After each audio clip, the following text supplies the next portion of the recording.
All right, let's get right into it. Washington is, well, on the edge of a cliff right now. We're talking about a high-stakes showdown that could impact a ton of people. Welcome to the Shutdown Showdown. So here's the deal. The U.S. government is literally hours away from a potential shutdown. Why? Well, the money is about to run out, and if Congress doesn't pass a new spending bill, a lot of things could just stop. And you can see here, they are really running out of time. There's a midnight deadline tomorrow. After that, we're officially in shutdown territory. So what exactly is a government shutdown? Let's break it down real quick. It's basically what happens when Congress can't agree on a funding bill. And if there's no money, some federal activities just, well, they have to close down. It's a political fight that has very real consequences. Okay, so how on earth did we get to this point? Let's dig into the core of the disagreement. It really all boils down to what each side wants stuffed into this short-term spending bill. You know, the bill that's supposed to keep the lights on.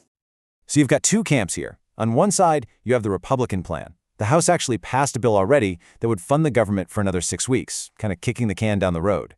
But on the other side, Democrats are saying, no way, that's a non-starter. What they want is a promise to extend healthcare subsidies, to keep people's insurance bills from shooting up. So yeah, two totally different priorities, and right now, they're at a complete standstill.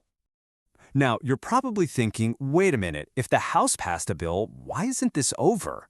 Well, that's where the tricky and kind of weird math of the U.S. Senate comes into play. And here's the absolute key to this whole thing. To get this bill passed, Republicans can't do it alone.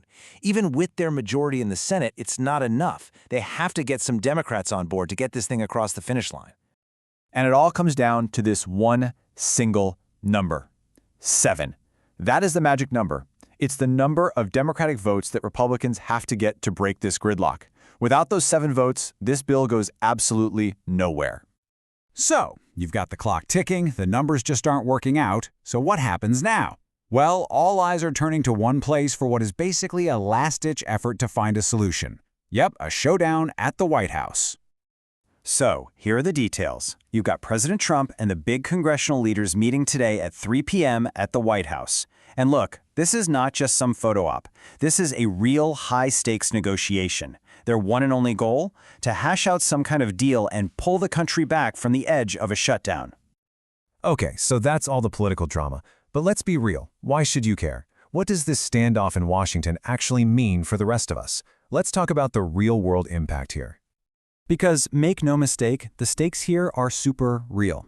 If they can't make a deal, first, some federal activities could just shut down. That could disrupt all kinds of services. And second, if those healthcare subsidies don't get extended, a lot of people could see their health insurance bills go way up. So yeah, this isn't just politics. It hits people right in the wallet.